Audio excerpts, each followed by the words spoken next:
welcome to Druxux Productions. Example first, detailed explanation after. We'll probably be calling this gainer skip, perhaps among other names. Thank you, Zunar, for the name idea. Kappa.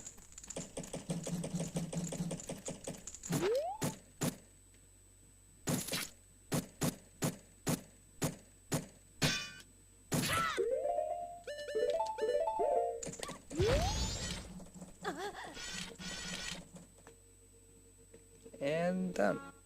Okay, so simple setup. Target anywhere on this thingamajig. Just make sure you don't target the guy up there on night 1, or whoever else might be up there. A little annoying if you do. Target left side should be okay. Do a full side hop left with shield and everything. Probably matters, might not really matter. Pull hook shot, drink milk, have empty bottle also equipped, yada yada. 1 ESS turn to the left, if I could please, thank you. Target, move up to the torch, a la Snowhead, hook jump, one of them, I don't remember which one of the more recent ones. I go up to the boss door. Okay, get into position. I don't know how lenient this is, it probably is lenient, I'm just finicky. Anyways, pull hook while targeting, do not drop hook or target. And you want first, second, you want third frame that you can see the red dot. Usually easy to spot by it being further left than the red marks on the ground. The red blocks, whatever you want to call them. Anyways, once you see the red dot on the yellow bricks, you can start holding down, still holding target and hookshot. And you have 4 frames for this. The first frame, you can do visual cue, you can do whatever you want to do. I'll show you the first frame. I think this is first frame, I could be wrong. But if you want to make a visual cue based off of the clock and how it lines up with the horizontal black lines on the top part of the torch where the fire is, the grate, whatever you call that, I would recommend that. I haven't put much thought into that really because there's an easy audio cue. For a second frame, and that's when the wall hits when the hook shot, the first hook shot hits the wall. That's second frame, and then of course third and fourth frame are directly after that.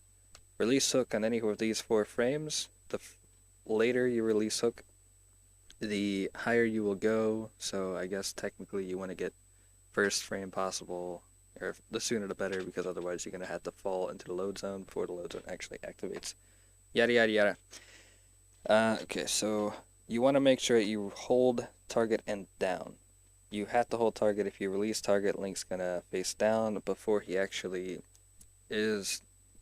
blasts off, and then, you know, if you chew recoil, you're going to go the opposite direction. You're going to be sad. So, continue to hold target specifically down doesn't matter. I hit bottle by accident. That's amazing.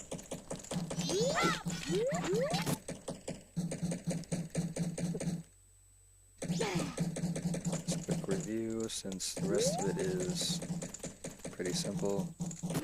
1, 2, third frame. Let the red stripes hold down. Easy audio cue is to wait until that hits. Release everything except for down and target. Pull a chew. Not sure if bomb works. Didn't give it a shot. I could try that real quick, but anyways, wait until Y velocity goes down a little bit to like 39 at least, so just give it half a second. You have plenty of time really to shield or chew. It really is not lenient, or it's not precise at all. And then don't curve at all, and you're in. Okay, gonna try to see if bomb works real quick. Otherwise, gonna go to a little bit of theory craft.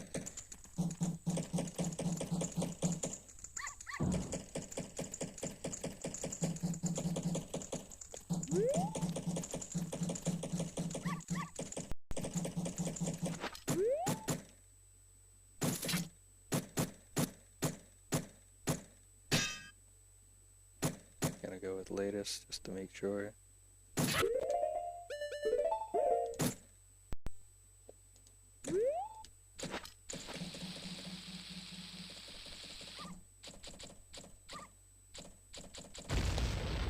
Yeah, figured too late. I imagine that would be too low. So if someone wants to prove me wrong, feel free. Anyways, theorycraft time. So you can do this without the ESS turn if you wanted to. All you have to do is do the setup the same as originally, except don't do the ESS turn. Forehead. You can reharvest the data if you want. I don't feel like going over it. I don't remember it off the top of my head because I don't make good notes, personally. But hopefully I get one. It's the same, hold down frame. Oh, and I didn't have audio when I was experimenting earlier, so I'm just going to assume that this frame works. And then this as well, but you want to hold left for at least half a second or so. And you're in. And then you're just curving the regrowth up, so you're doing. The problem is obvious here. You could do too little, too much. If you do too little, then either you're going to miss. If you do too late, you're going to miss. If you do too little by 1 frame, the other option is that you will go into the interior of Clock Tower. Believe it or not, I got sucked into HMS cutscene even though I thought I was free of it. Oh well. Anyways, a little funny aside with that thing. So yeah, you can skip a step if you want. It also might not be a bad idea to reorder steps such that the ESS turn is before the actual the milk swap, the firing the first hook shot. That way you don't have to worry about ESS after the cutscene. It just looks a little awkward, but it doesn't matter too much. I guess right now, early phases. If you want to see something with that. It looks like you could have some nonsense with this thing and that thing, but it should be easy enough to avoid some kind of visual cue on this thing before the side hop. Anyways, glhf.